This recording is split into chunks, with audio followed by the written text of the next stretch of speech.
حضرت عمر کا اسلام لانا اسلام کے لیے عزت کا ذریعہ بنا، اور بلند آواز سے نعرہ تکبیر مکے کی فضاؤں میں بلند ہوا۔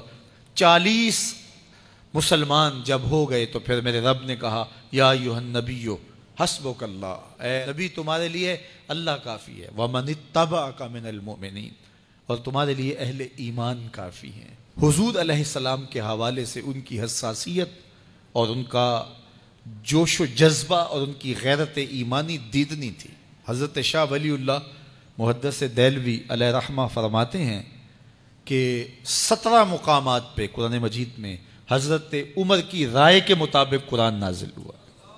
یہ اللہ نے حضرت عمر کو شان عطا فرمائی۔ اور پھر جب حضور علیہ السلام کے وصال کے بعد حضرت عمر سیدنا صدیق اکبر کے وصال کے بعد بھی تخت خلافت پہ بیٹھے، 22,55,000 مربع میل پہ آپ کی حکومت کی حدود پھیل گئیں، اور حضرت عمر کی حکومت صرف انسانوں پر نہیں تھی، عمر کی حکومت پانیوں پر بھی تھی، عمر کی حکومت آگ پر بھی تھی، عمر کی حکومت ہواؤں پر بھی تھی، اور عمر کی حکومت دھرتی پر مٹی پر بھی تھی۔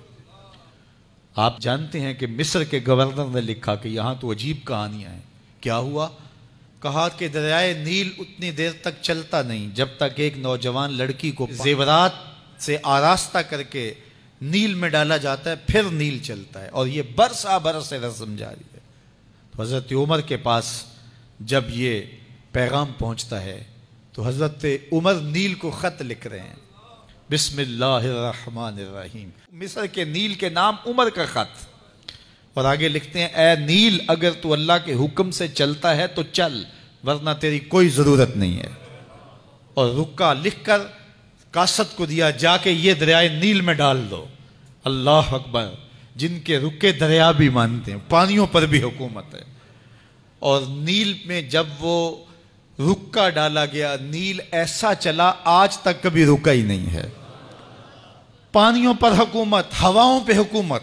مسجد نبوی کا ممبر ہے، عمر خطبہ دے رہے ہیں، عراق کے علاقہ نہاون میں جنگ ہو رہی ہے، مدینے سے 1 مہینے کی مسافت ہے، 1 مہینہ مسلسل چلیں تو نہاون آتا ہے۔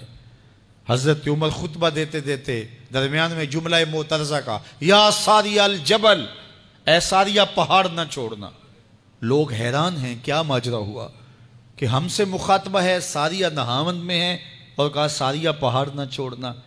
1 مہینے کے بعد جب وہاں سے قاصد آیا، اس نے کہا اللہ نے فتح دے دی۔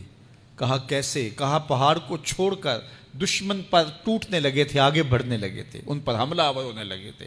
اچانک عمر کی آواز آتی، پہاڑ کو نہیں چھوڑنا، کیونکہ اگر ہم پہاڑ کو چھوڑ دیتے دشمن پیچھے سے حملہ آور ہونے کے لیے تیار کھڑا تھا۔